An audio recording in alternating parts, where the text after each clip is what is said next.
Stop looking at my balls! Hey! My name's Tommy Wood at WoodShed Reptiles, and in today's video, I'm going to be giving you a tutorial on how to set up a ball python enclosure. I'm going to be covering everything you need to know if you're just starting out. So if you're thinking about getting your first ball python, this is most definitely the video for you. Let's get to it! First off, I'm going to be giving you a little list of supplies that you'll most definitely need. Cleanliness is very important when keeping any kind of animal. So you're going to need to pick up spray bottles like this guy here. You can get them at the dollar store for $1 or $2, depending on where you're at. For a general cleaner, I just mix dish soap with water, just to scrub down hides and things like that, just for quick spot clean. It's a cheap, easy solution, no pun intended. Just because you're cleaning all the debris away, doesn't mean that bacteria is not going to be left behind. So for that, you will need a disinfectant. I use Zoomed Wipeout 1. It is a disinfectant, cleaner, and deodorizer. Another alternative to that, you can use bleach, heavily diluted with water, but just like with any kind of heavy cleaner, you're going to want to make sure that everything is vented out and there is no residue left behind. Got to make sure your snake is safe. Now for cleaning, you're going to want to spot clean as your snake makes a mess in its tank, and you're going to want to do a full clean about once a month, where you pull everything out, scrub everything down, sanitize, disinfect everything. Once again, let the enclosure air out before you put your snake back in, and you're good to go. Another thing that'll come in clutch is a pump sprayer, just like this guy here. I just use these to mist down the enclosures. Another very important thing to have is a temperature gun. Even if you have thermometers throughout the enclosure, that doesn't necessarily mean you'll be able to find the exact temperature in specific spots that you might want to know. So with these guys, it's rather simple. Pull the trigger, and it'll give you the exact temperature. Another thing you'll need is feeding tongs, of course. One thing I highly recommend doing is get a monthly planner that has a calendar, obviously, so you can keep track of all your snake's feeding habits and any odd behavior that you might notice just in case your snake gets sick. Your vet will love you for this, and it'll be much easier to diagnose the problems with your animal if you do come across them. Let's get to the enclosure itself. I keep all of my snakes in plastic tubs. You can keep snakes in glass terrariums like I have for my bearded dragon Abby over here. But you can see these terrariums have a screen top. Most snakes have very specific humidity needs. So the humidity will escape through the top, and it'll be much more difficult to maintain a proper humidity level in the enclosure. Abby, you made such a mess with your little crunchies. Silly goober. Another thing is this guy costs $25. One of these things costs about $200. Ball python enclosures are rather simple.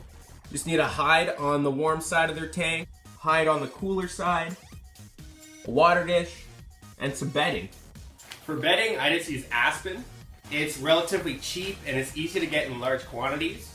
It's very absorbent. Absorbent? I just made up a new word.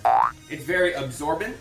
So it soaks up all the pee and poo and things like that, so it doesn't spread to other parts of the enclosure. It's really easy to spot clean. Soaks up all excess humidity as well, which is highly beneficial.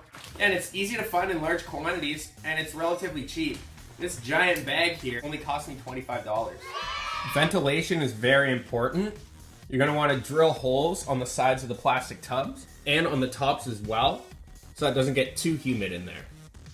That's another benefit of these plastic tubs as opposed to a glass terrarium. You can kind of adjust the ventilation accordingly to what your snake needs. It's easy to drill a hole in plastic, but with glass that can be a little bit touchy, right, Abby? Security is another important thing, especially if you have other pets in the house. Like my fiance has pet rats, and I don't want my snakes getting out and hurting them, or the rats hurting my snakes. You gotta make sure you get ones that have these little snapping locking lids here. And just as an extra precaution, I use bungee cords just to hold this guy down here, just to make sure they can't pop their little heads out through there. Ball pythons, and any python for that matter, or any snake really, are escape artists. So you gotta make sure that you can keep your snake in its enclosure. Keeps it safe, keeps your other pets safe, and keeps a good name for the reptile hobby. Now, heating and humidity, the two H's, really important for snakes. You can see I have heat mats for all of my snakes' enclosures. All my snakes' heat mats are hooked up to digital thermostats. They're really easy to use. You just have a power cable right here for the thermostat itself. This wire has a probe on the end of it, which measures the temperature. And then this has an outlet here, which is where you plug the heat mat into. You can see the probe right there, which is right above the heat mat. So that reads the temperature, that's right there, and it'll send a signal to the thermostat to adjust the temperature accordingly to what I set it to. With ball pythons, you're gonna want a temperature gradient. That just means that from this side to this side, it gets progressively cooler. On their hot spot, you'll want it to be 90 degrees Fahrenheit. This ambient middle ground, you'll want around 80 degrees Fahrenheit. And the colder side, you'll want between 75 and 80. And that's where your temperature gun comes in handy. See, perfect, 80 degrees right in the middle there. You're gonna want a digital hygrometer. Ball pythons like to have their humidity to be between 50 and 60%. If the humidity's too low, just give it a spray down and that'll raise the humidity. If the humidity's too high, try switching to a more absorbent bedding or just drill more holes in the top. One thing I really recommend doing as well is get a cheap little plastic container, cut an opening into it, fill it with some bedding, and then when your snake is going into shed, you can have a much higher humidity just in this little container here. The higher humidity will help them get their skin off and just make it easier for your snake to shed out. So right here is Gucci, my champagne ball python. She is about to go in a shed, and you can see she is using her moist hide box to soak up all that goodness to get that skin off. Hello, honey. How are you? So in a condensed sense, that's essentially it for setting up your snake's enclosure. So now I'm just going to give you a few little facts about ball pythons. Males at an adult size will be around 4 foot, while females can get up to 5 to 6 foot. So if you're looking for a smaller ball python, try and get a boy. If you want a more impressive specimen, get yourself a girl. That's another awesome thing about ball pythons. They're big enough where they're impressive, but they're not so big that they're too much to handle. They're rather chill snakes. They kind of just hang out. They don't really bite much. I've only been bitten once by one of my ball pythons, and that was because my hand smelled like mouse. I stuck my hand in her enclosure. She thought my hand was food. She went to go bite it, and that was it. 90% of the time, if a ball python feels scared, they'll just ball up and tuck back, and they don't want anything to do with you. Ball python is a decently long-term commitment. They can live 25 to 30 years in good care.